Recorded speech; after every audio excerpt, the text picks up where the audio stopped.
አድዋ ዛሬ ናት አድዋ ትላንት ትናገር አድዋ የአጥንት መሰላልና የነጻነት ዋይታ ትናገር አድዋ ትናገር አገሬ። ሰላም የጳጉሜ ሚዲያ ቤተሰቦች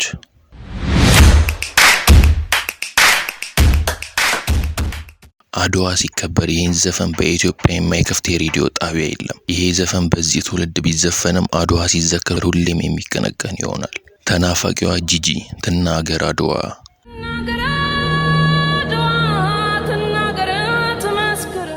ስትል ዝም ያለውን ያንን በአድዋ ያለውን ተራራ ሳይሆን በውስጡ በታሪክ የታመቀውንና ለዘመናት የታፈነውን የጀግኖች አጥንት እንዲናገር እየለመነች ነው። አድዋ የጂኦግራፊ ስም ብቻ ሳይሆን የደም ውል ነው። ጂጂ ግዑዙ መሬት ትናገር በማለት ነፍስ ስትዘራበት የታሪክን ደረቅ ሰነድ ወደ ህያው ጩኸት ትቀይረዋለች። ይህ ጩኸት ጆሮን ሳይሆን ህሊናን የሚቀሰቅስ የትላንቱን መከራ ዛሬ ላይ ቆመን እንድንሰማው የሚያደርግ የጥበብ ድልድይ ነው። የሰው ልጅ ክብሩ ሰው መሆን ክብሩ የሰው ልጅ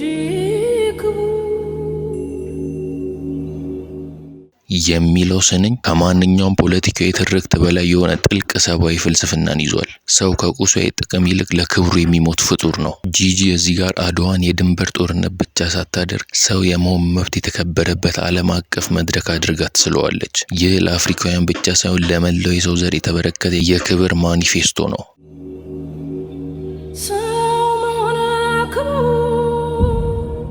በክብር ይሄዳል ሰው ሊኖር ሰው ሞቶ በክብር ይሄዳል ሰው ሊኖር የሚለው መስመር እጅግ ልብ ሰባሪ እውነት ነው። አንዱ እንዲኖር ሌላው መሞት አለበት። ዛሬኛ የምንተነፍሰው ነጻነት በትላንትናው ጀግና ሳንባ የተከፈለ ዕዳ ነው። ይህ የሞትና የህይወት ቅራኔ የሰው ልጅን ታሪክ እጅግ አሳዛኝ ያደርገዋል። እኛ በደስታ ስንቆም ያን ደስታ የፈጠሩ ግን በጨለማ መቃብር ውስጥ መቅረታቸው የዘላለም ቁስል ነው። ሰው ሊኖር ሰው ሞቱ ሰው ተከፍሎበታል ከደምና ከአጥንት ሰው ተከፍሎበታል ከደምና ከአጥንት የሚለው አገላለጽ በደም የተጻፈ ሂሳብን ያሳያል።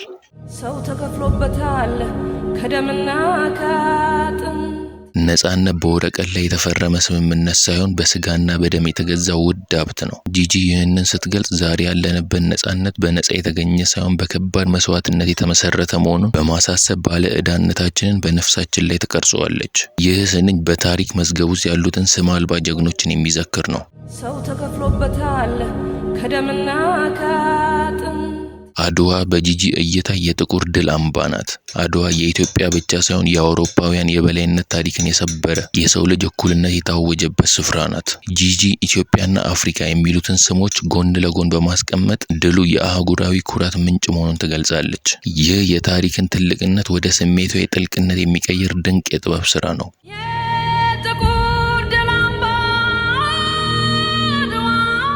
ደሞ መከራውን ያን ሁሉ ሰቀቀን ስትል ጂጂ ደሞ መከራውን ያን ሁሉ ሰቀቀን ጦርነቱን እንደ ጀግንነት ድል ብቻ ሳይሆን እንደ ስቃይ ትገልጿለች። ስቃይ፣ ረሃብ፣ ጽማትና ስጋት አለው። ጂጂ ይህንን ሰቀቀን በማንሳት ጀግኖቹ የከፈሉት ዋጋ ምን ያህል ከባድ እንደነበር እንድንረዳ ታደርገናለች። ድሉ በአንድ ጀንበር የመጣ ሳይሆን በብዙ ሰቀቀንና መከራ ውስጥ አልፎ የተገኘ የመከራ ፍሬ መሆኑን ታሳየናለች። አድዋ በትላንት ታሪክ ውስጥ የቀረች ሙዚየም ሳትሆን ዛሬም በደማችን ውስጥ የምትኖር ማንነት ናት። ደሞ መከራውን ያን ሁሉ ጂጂ አድዋ ዛሬ ናት ስትል አድዋ ዛሬ ናት አድዋ ትላንት የትላንቱ መስዋዕትነት ዛሬም ድረስ ህይወታችንን እየመገበ መሆኑን ትገልጽልናለች። አድዋ ካልኖረች ዛሬ የለንም። ዛሬ ከሌለን ደግሞ የአድዋ መስዋዕትነት ትርጉም ያጣል። ይህ በትውልዶች መካከል ያለውን የማይበጠስ ሰንሰለትን ያሳያል። አድዋ ዛሬ ናት አድዋ ትላንት መቼ ተነሱና የወዳደቁት መቼ ተነሱና የወዳደቁት የሚለው ስንኝ የግጥሙ እጅግ አስለቃሽ ክፍል ነው። ጂጂ ዛሬ ላይ ሆነን ስለ ድል ስንፎክር በጦር ሜዳ ላይ ወድቀን የቀሩትን ዳግም የማይነሱትን ጀግኖች ታሳስበናለች። ይህ ያልተከፈለ ዕዳ ነው።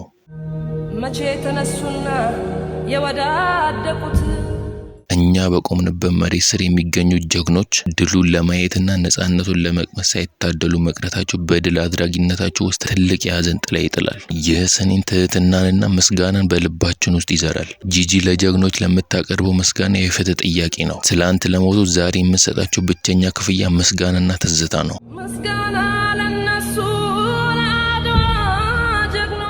ምስጋና ለነሱ ለአድዋ ጀግኖች ስትል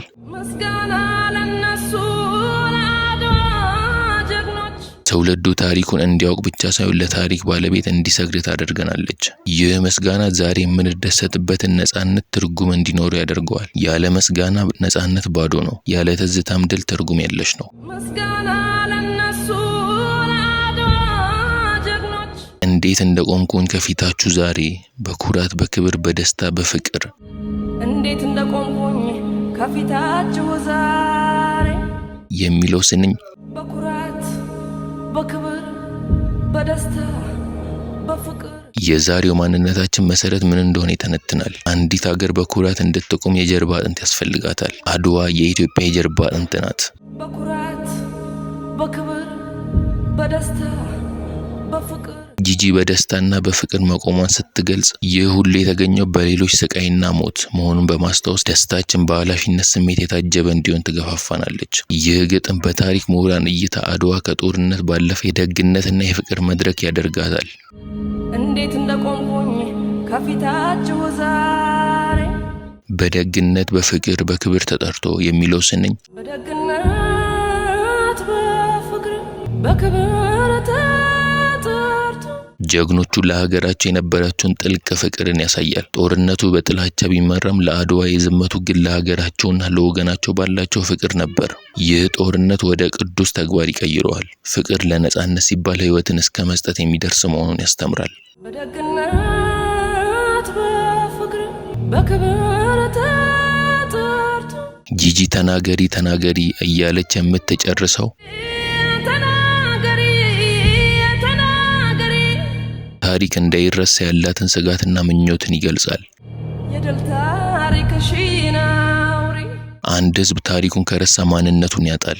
ትናገር አድዋ የሚለው ጥሪ ትውልዱ ምንጊዜም ከአድዋ ተራሮች የሚወጣውን የነጻነት ጩኸት እንዲያዳምጥ የቀረበ የዘላለም ጥሪ ነው። ይህ ግጥም አድዋን በመቃብር ውስጥ ሳይሆን በነጻነት የሚኖር እያንዳንዱ ዜጋ ልብ ውስጥ ሕያው አድርጎ ይተክላል።